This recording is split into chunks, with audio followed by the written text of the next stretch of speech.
Talk about okay, who would win in a fight, Kyle Katarn or Dash Rendar? I think Kyle Katarn probably. Yeah, probably. Um. Shadows of the Empire. Wow.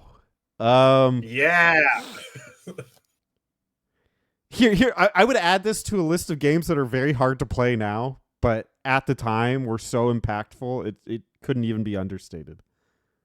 I don't know why, like that company Aspire has been re-releasing all these Star Wars games from like this era, you know?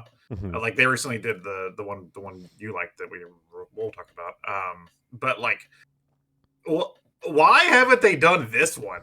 Like this is the big one I think from this era outside of like another one. But like this was like the launch of the N64 and Shadows of the Empire was so big. This game was so big and like impactful that like on the original N64 box, it's a fucking stormtrooper on. Mm-hmm. Like that's how like big they were going with Star Wars as video games at this point, you know? Yeah. Um. God, I'm looking at it. It's still very pretty. Um. Yeah. So Shadows of the Empire was kind of like other Star Wars games at the time. They did everything. So it was a shooter, but also there were spaceship levels. And I think it's most famous for recreating the Hoth battle. Mm-hmm. Dash Rendar is your main character, and he basically it's implied that he was one of the people, the pilots. I don't remember if they mentioned him in the movies. Probably not. Maybe they did, but No. he was one implied that he's one of the people in there.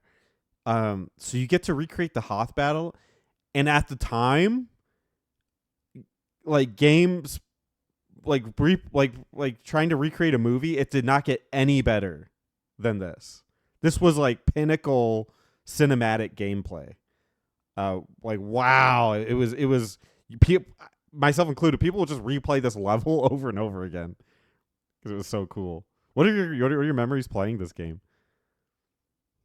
I actually didn't play this one until I was a bit older. Mm-hmm. Um until I was going back and like really like experiencing a bunch of the older games. But I love the Star Wars like media from this era. And yeah, it's a really impressive game on the N64. Like I kind of wish I had played it whenever I was like young and because I had an N64 as like my first home console. So I kind of like wish I had experienced it at that Mm-hmm. time, but I also don't know if I would have been old enough to understand what to do on a lot of it. Yeah.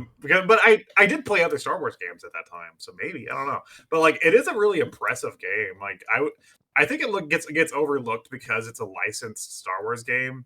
But like on in terms of like games on the N64, I mean, I in terms of like the scope, I would put it up there with some of the greats like the Mario 64s or the Ocarinas. Like Mm.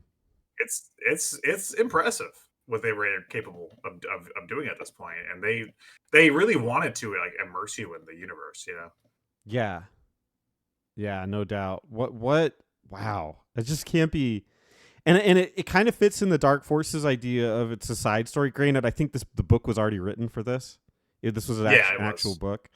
But still, it's a side story in Star Wars that it this one ties into Empire and I guess Return of the Jedi, but it it's such a unique experience that isn't just the movie, although obviously Hoth is a big part of it.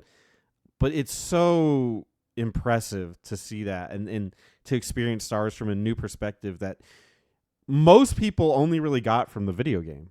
It was a book, but you know, people that read I books versus games, it's a different I audience. always I always got a feeling from Shadows that they wanted this to be more Mm. as well, like a bigger franchise. And my suspicions were kind of confirmed because I was back in like I think it was 2015. I was in Chicago for a concert, and we had some time just to kind of like fuck around. So I was looking around, and there was this like I found this like toy store that sold like old action figures and stuff. Yes. And I didn't have a lot of money on me at the time. And I went in and I did buy something. I bought a Jill action figure from the first Resident Evil. It's pretty sick. And it comes and like it has one of the spiders. And like a rocket launcher or something.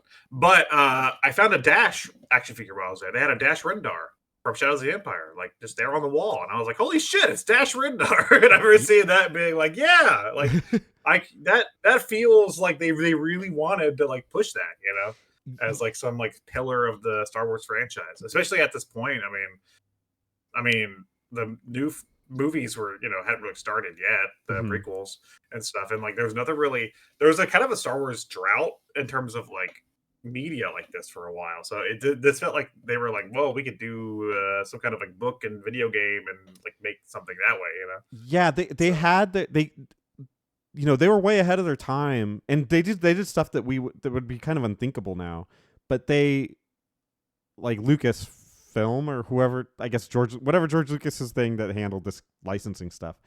They had what was called the extended universe, and through that they could publish media and publish things that weren't directly from the movies or things that George Lucas himself created, but that other people created that I guess he liked, and would just take their ideas and use them, which is again like kind of unheard of now. Everybody's so protective of their brand and their property that they would never do that. But he had the foresight of like, well, enough people like this, even though I didn't create it.